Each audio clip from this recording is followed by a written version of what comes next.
हरिओम प्रिय दर्शकों, आप सबका स्वागत है हमारे YouTube चैनल में। कार्तिक मास में तुलसी के पास दीपक जलाने और जल डालने से क्या होता है, अध्याय 2। जय श्री कृष्णा, राधे राधे। कार्तिक मास को हिंदू धर्म में अत्यंत पवित्र माना जाता है। इस मास में तुलसी माता की पूजा का विशेष महत्व है।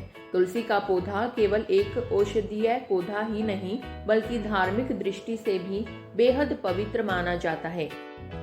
पुराने ग्रंथों के अनुसार तुलसी का स्तोत्र पढ़ने से व्यक्ति के जीवन में सभी पाप नष्ट हो जाते हैं। पद्म पुराण में लिखा है कि जो कोई भी तुलसी स्तोत्र का पाठ करता है, भगवान श्री हरि विष्णु उसके 32 अपराध क्षमा कर देते हैं। इसके अलावा तुलसी स्तोत्र पढ़ने से भगवान व्यक्ति को सुख, सौभाग्य और समृद्धि प्रदान करती हैं। जिस घर में तुलसी स्तोत्र लिखा हुआ रहता है, वहाँ कभी अशुभता नहीं आती है और घर का हर कार्य मंगलमय होता है। विशेष रूप से कार्तिक मास में तुलसी जी की सेवा करने से सभी मनोकामनाएं पूर्ण होती हैं। सभी महीनों में कार्तिक मास भगवान विष्णु को सबसे अधिक प्रिय है और सभी पौधों में तुलसी माता उन्हें सर्वाधिक प्रिय है। इसलिए जब कार्तिक मास आता है तो हर घर में तुलसी जी के समीप दीपक जलाया जाता है और तुलसी को जल अर्पित किया जाता है। कहा जाता है कि इस पुण्य कर्म से भगवान श्री हरि विष्णु स्वयं प्रसन्न होते हैं और भक्तों के जीवन से सभी पाप, कष्ट और दोष दूर हो जाते हैं।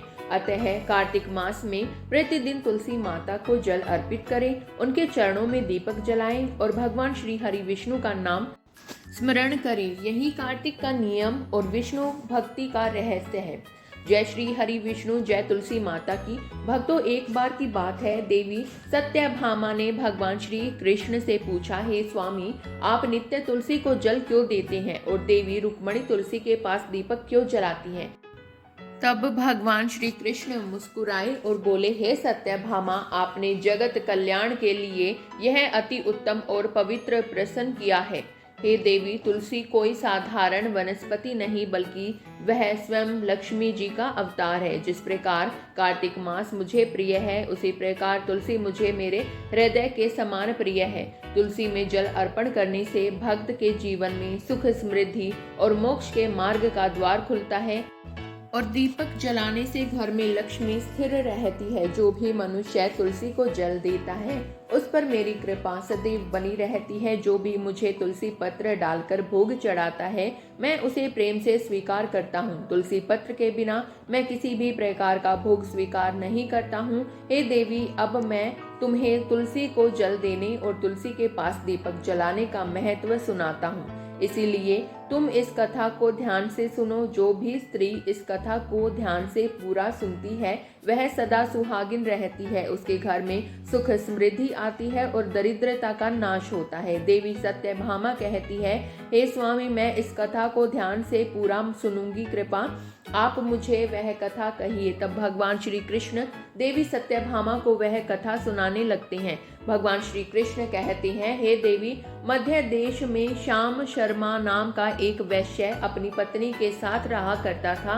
वैश्य के पास किसी चीज की कोई कमी नहीं थी। ईश्वर की कृपा से उसके पास सब प्रकार के सुख ऐश्वर्य थे, किंतु उस वैश्य की कोई संतान नहीं थी, जिस कारण से वह सदैव ही दुखी रहा करता था।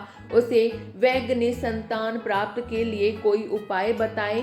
उसने दान धर्म किया, अनेक प्रकार के वैद्य भी बुलाए, उनसे नाना प्रकार के उपचार भी किया, किंतु फिर भी उसे कोई संतान नहीं हो रही थी। फिर एक दिन वह वैश्य महामुनि वशिष्ठ जी से मिलने के लिए उनके आश्रम पर जाता है। मुनि वशिष्ठ श्याम शर्मा का स्वागत करते हैं और कुशल मंगल पूछते हैं। तब वह श्याम शर्मा मुनि वशिष्ठ जी से कहता है, हे मुनिवर, मैं अत्यंत दुखी हूँ। मेरी कोई संतान नहीं है और संतान के बिना मेरा उद्धार कैसे होगा? मैंने संतान प्राप्ति के लिए अनेक उपाय भी किया, किंतु मुझे संतान नहीं हो रही है। कृपा आप ही बताएं कि मुझे किस कारण से पुत्र की प्राप्ति नहीं हो रही है। क्या मुझसे जाने अनजाने में कोई पाप हुआ है? तब मुनि वशिष्ठ जी अपनी दिव्य दृष्टि से श्याम शर्मा के पूर्व जन्म के बारे में जान लेते हैं। वशिष्ठ जी कहते हैं, हे वत्स, पिछले जन्म में तुम्हारे द्वारा घोर पाप हो गया था। इस कारण से तुम्हें इस जन्म में संतान सुख प्राप्त नहीं हो रहा है। श्याम शर्मा कहता है, हे मुनिवर, कृपया मुझे बताइए पिछले जन्म में मुझसे कौन सा पाप हुआ था और उस पाप से मुक्त होने के लिए मुझे कौन सा उपाय करना चाहिए। वशिष्ठ जी कहते हैं, हे वत्स, पिछले जन्म में तुमने जो अपराध किया था उसके विषय में सुनो। पिछले जन्म में तुम एक अहंकारी वैश्य थे। तुम्हारा जन्म धनवान कुटुंब में हुआ था। तुमने पिछले जन्म में एक गाय को अत्यंत दुख दिया था। एक दिन एक गाय भूख और प्यास से व्याकुल होकर तुम्हारे द्वार पर आई थी, किंतु तुमने उस गाय को ना रोटी खिलाई, ना चारा खिलाया और ना ही उसे जलपान कराया। तुमने बड़ी ही निर्दयता से उस गाय को अपमानित करके घर से निकाल दिया। उस गाय ने अभी अभी बछड़े को जन्म दिया हुआ था और भूख से व्याकुल होने के कारण वह गाय वहीं पर मूर्छित होकर गिर पड़ी और उस दिन वह अपने बछड़े को दूध नहीं पिला पाई। इसलिए इस गाय ने तुम्हें श्राप दे दिया था। इस गाय के श्राप के कारण तुम्हारी ऐसी दुर्दशा हुई है। उस गाय के श्राप के कारण तुम्हें इस जन्म में संतान नहीं हो रही है। वशिष्ठ जी की बात सुनकर उस श्याम शर्मा को बड़ा दुख हुआ और वह स्वयं को कोसते हुए कहने लगा, हाय, यह मैंने क्या कर दिया। एक बेचारी दुखी गौ माता की सेवा नहीं की। मैंने बहुत बड़ा अपराध किया है और उसी का दंड मुझे भोगना पड़ रहा है। श्याम शर्मा वशिष्ठ जी से कहता है, हे मुनिवर, मुझसे बहुत बड़ा अपराध हुआ है। अब मैं इस पाप का प्रायश्चित कैसे करूं? कृपया आप ही मेरा मार्गदर्शन कीजिए। मैंने जो पाप किया है उससे मुक्ति का कोई तो उपाय अवश्य होगा। मैं अपना सब कुछ देकर उस पाप का प्रायश्चित करूंगा। कृपया आप ही कोई उपाय बताए। हे मुनिवर, मुझे संतान प्राप्ति कैसे हो सकती है? क्योंकि शास्त्र कहता है, पुत्र के बिना मनुष्य का उद्धार नहीं हो सकता। तब मुनि वशिष्ठ जी कहते हैं, हे वत्स, इस पाप का एक ही उपाय है। तुम पुत्र प्राप्ति के लिए पुत्रेष्टि यज्ञ करो। इसी यज्ञ के फल स्वरूप तुम्हें संतान की प्राप्ति होगी। इस यज्ञ को संपन्न करके तुम ब्राह्मण को भोजन कराओ, वस्त्र और गाय का दान करो, तभी तुम्हें इस पाप से मुक्ति मिलेगी। तब श्याम शर्मा वशिष्ठ जी को धन्यवाद देते हुए कहता है, हे मुनिवर, आपका कोटि कोटि धन्यवाद। मैं आपके कहे अनुसार अवश्य ही पुत्रेष्टि यज्ञ करूंगा और ब्राह्मणों को गायों का दान करूंगा। इतना कहकर वह श्याम शर्मा शीघ्रता से अपने घर पर लौट आता है और अपनी पत्नी को सारी हकीकत सुनाता है। फिर वे दोनों ही पुत्रेष्टि यज्ञ की तैयारी करते हैं।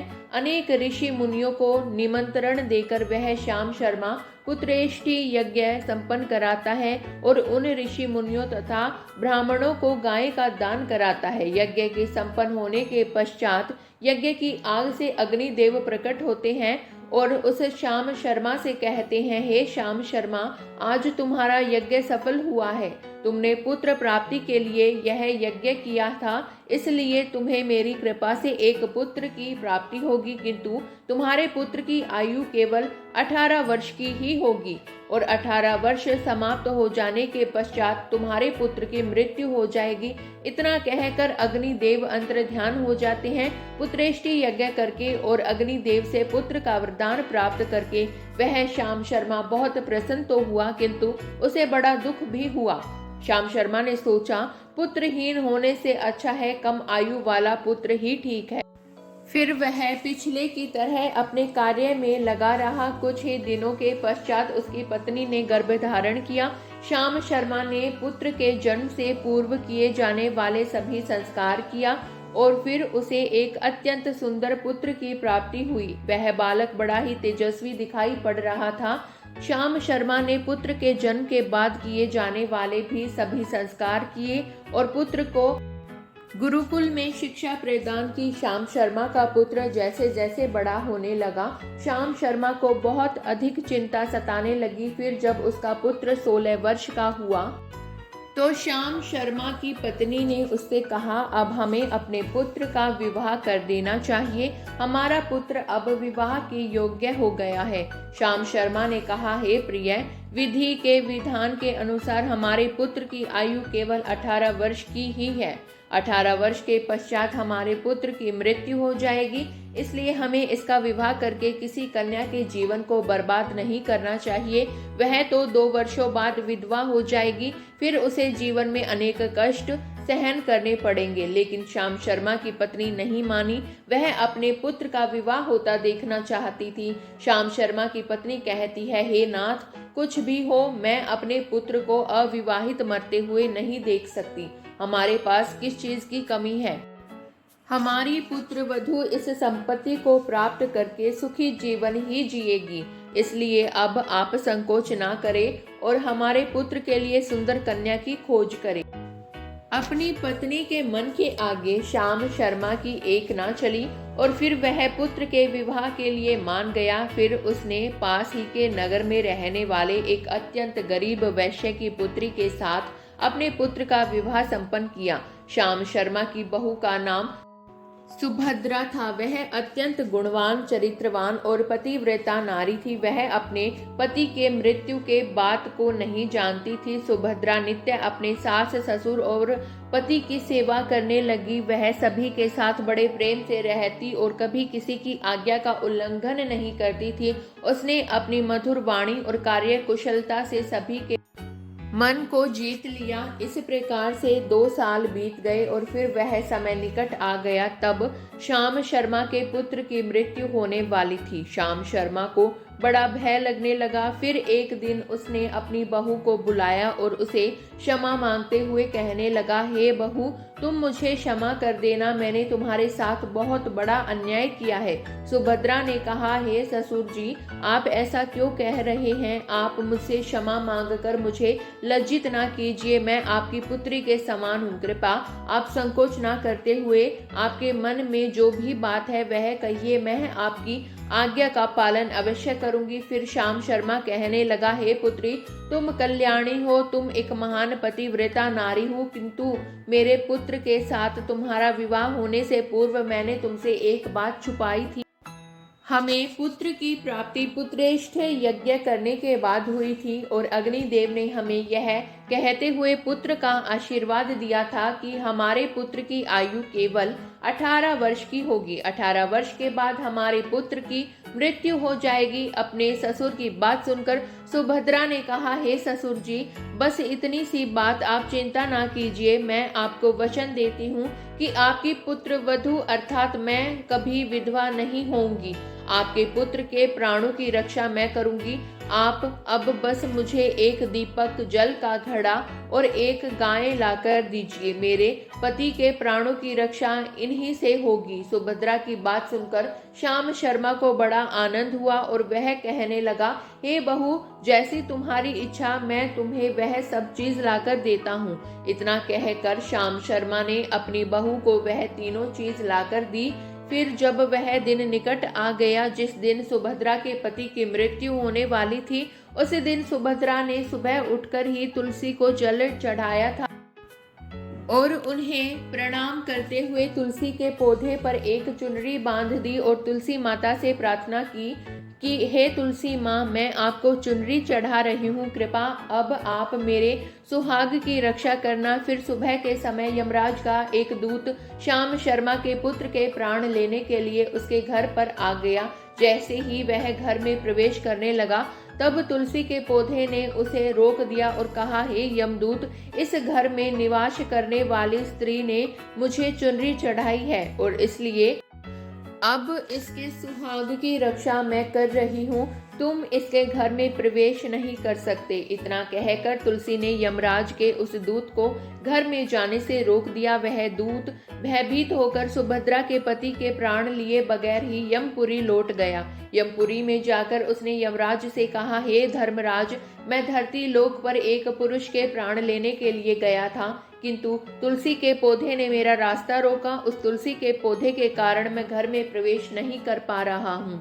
इस बात पर यमराज को बड़ा क्रोध आ गया। फिर उन्होंने अन्य 2 दूतों को बुलाया और कहा, तुम अब शाम के समय सुभद्रा के घर पर जाओ। जब तुलसी का पौधा सो रहा होगा तुम उसके पति के प्राण लेकर यमलोक आ जाओ।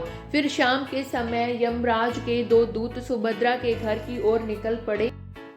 सुभद्रा ने शाम होते ही तुलसी के पास एक दीपक जला दिया और उससे प्रार्थना की, हे दीपक, अब तुम ही मेरे पति के प्राणों की रक्षा करो। यम के दूत मेरे पति के प्राण लेने के लिए आ रहे हैं। फिर शाम हो गई, तुलसी का पौधा सो गया और यमराज के 2 दूत सुभद्रा के घर के सामने आकर खड़े हो गए और सोचने लगे, अब तो इस मनुष्य के प्राण लेकर ही यमपुरी लौटेंगे। जैसे ही यम के दूत सुभद्रा के घर में प्रवेश करने लगे, तुलसी के पास लगाए हुए दीपक ने उनका रास्ता रोक दिया और कहा, हे दूतों, तुम अब इस सुभद्रा के पति के प्राण नहीं ले जा सकते।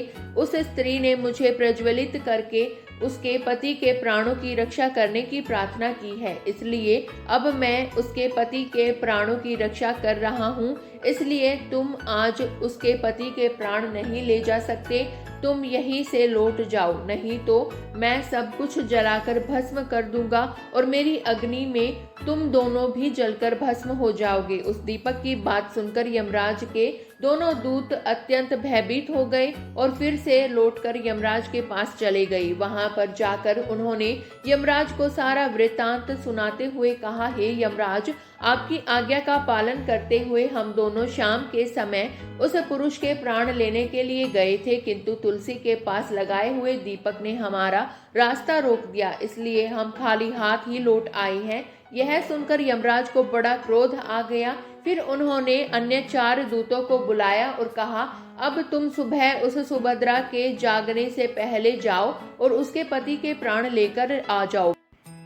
यमराज की आज्ञा पाकर दूत सुबह सुभद्रा के घर की तरफ जाने लगे, लेकिन इधर सुभद्रा ने रात को ही घर के दरवाजे के सामने जल से भरा हुआ लोटा रख दिया और उससे प्रार्थना की, मेरे पति की रक्षा कीजिए। यम के दूत मेरे पति के प्राण लेने के लिए आ रहे हैं। अब आप ही मेरे सुहाग की रक्षा कर सकते हैं। इतना कहकर वह सुभद्रा सोने के लिए चली गई। इधर यम के दूत सुबह सुभद्रा के जागने से पहले ही उसके घर पर पहुंच गए। जैसे ही वे घर के अंदर प्रवेश करने लगे, तब उस लोटे के अंदर भरे हुए जल ने कहा, तुम रुक जाओ, अब तुम इस घर में प्रवेश नहीं कर सकते। यह घर अब मेरी सुरक्षा में है। मैं सुभद्रा के पति के प्राण तुम्हें लेकर जाने नहीं दूंगा।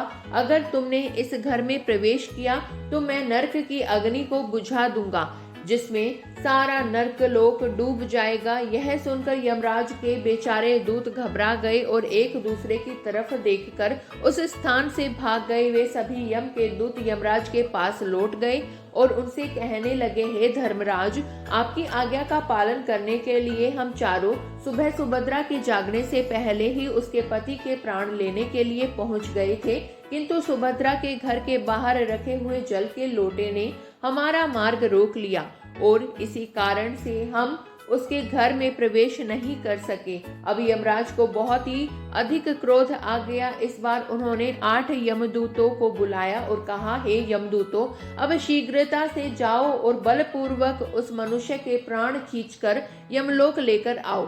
फिर वह 8 यमदूत यमराज की आज्ञा का पालन करते हुए पृथ्वी लोक पर उस सुभद्रा के घर के पास आते हैं तो देखते हैं कि उस सुभद्रा के घर के सामने एक गाय खड़ी है। सुभद्रा ने यमदूतों के आने से पहले ही अपने घर के सामने गाय को बांध दिया था और गौ माता से विनती की थी, हे गौ माता, आज यमदूत मेरे पति के प्राण लेने आ रहे हैं। अब आप ही मेरे सुहाग की रक्षा कर सकती हैं। हे गौ माता, मैं आपकी शरण में आई हूँ, कृपया मुझे विधवा होने से बचा लीजिए।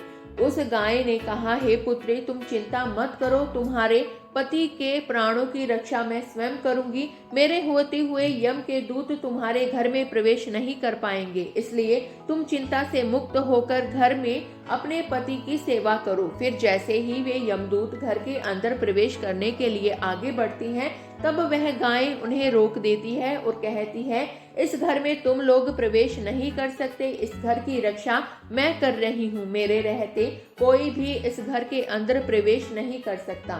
यदि तुमने घर के अंदर प्रवेश करने का प्रयत्न किया तो मैं तुम्हें श्राप दे दूंगी। अगर तुम्हें इस घर के अंदर प्रवेश करना है तो तुम्हें पहले मेरे प्राण लेने पड़ेंगे और तुम सभी को गो हत्या का पाप लगेगा जिसका कोई प्रायश्चित नहीं है। वहां पर उपस्थित सभी यमदूत गाय के द्वारा श्राप देने की बात सुनकर भयभीत हो गए। वे जानते थे कि गाय के द्वारा दिए गए श्राप से कोई मुक्त नहीं कर सकता और गो हत्या तो संसार का सबसे जघन्य अपराध है और महापाप है जिसका कोई प्रायश्चित भी नहीं है। इसलिए वे सभी वहां से लौटकर यमराज के पास चले गए। यमपुरी जाकर उन यमदूतों ने यमराज से कहा, हे धर्मराज, उस सुभद्रा के पति के प्राणों की रक्षा एक गाय कर रही है। उस गाय ने हमें श्राप देने की बात कही, इसलिए हम सभी भयभीत होकर वापस लौट आए हैं।